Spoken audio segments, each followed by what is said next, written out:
Connect Bharat news live TV पर और मैं हूं मीनू राठी लेकर आई हूं आपके लिए देश विदेश से जुड़ी कुछ खास खबरें। तो चलिए नजर डालते हैं आज के कुछ खास खबरों पर।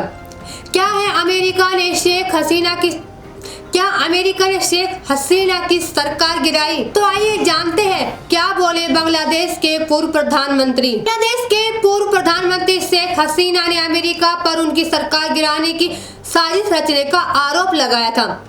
अब जब इसे लेकर बांग्लादेश की मौजूद सरकार के विदेश मामलों के सलाहकार मोहम्मद तौहीद हुसैन ने सवाल किया गया तो उन्होंने कहा कि वो इस पर कोई टिप्पणी नहीं करेंगे क्योंकि वो नहीं चाहते कि युवा पीढ़ी के बलिदान को कमतर आंका जाए।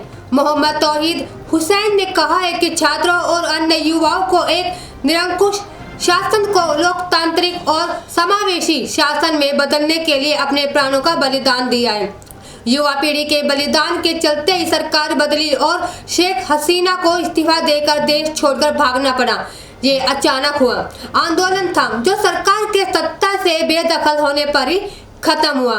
बांग्लादेश में अल्पसंख्यकों और हिंदुओं पर हमले की घटनाओं पर मोहम्मद तौहीद हुसैन ने कहा है कि शेख हसीना के जाने के तुरंत बाद प्रशासन में एक खालीपन आ गया था और पुलिसिंग की भी समस्या थी क्योंकि पुलिस को युवा पीढ़ी के खिलाफ रखा गया था।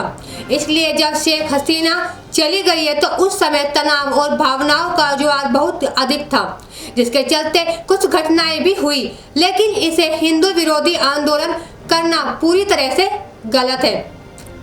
हिंसा ज्यादातर आवामी लीग के वफादारों के खिलाफ हुई है। आंदोलन के दौरान कुछ हिंसा हुई लेकिन वो इस आधार पर नहीं थी कि कोई हिंदू था या मुसलमान। अगर आप धर्म के हिसाब से गिने तो उस समय हिंदुओं की तुलना में मुसलमानों पर ज्यादा हमले हुए। ऐसा इसलिए हुआ क्योंकि आवामी लीग समर्थकों के खिलाफ आंदोलन चल रहा था, जिसे सरकार संभालने के तुरंत बाद रोक लिया गया था और उन्हें नहीं लगता है कि इस समय इस देश में कोई शिकायत करेगा कि ऐसा कोई कार्रवाई होगी। बांग्लादेश के विदेश मामलों के सलाहकार मोहम्मद तौहीद हुसैन से जब पूछा गया कि क्या देश में दुर्गा पूजा मनाई जाएगी तो उन्होंने कहा कि ये बहुत अजीब बात है। हो सकता है कि कुछ लोग दुर्गा पूजा को पसंद ना करें, लेकिन इस देश में सदियों से दुर्गा पूजा होती रही है और ऐसा कोई मौका नहीं आया जब दुर्गा पूजा ना हुई हो। निश्चित रूप से जो श्रद्धालु दुर्गा पूजा करना चाहते हैं वे कर सकते हैं और इस बात में कोई संदेह नहीं होना चाहिए।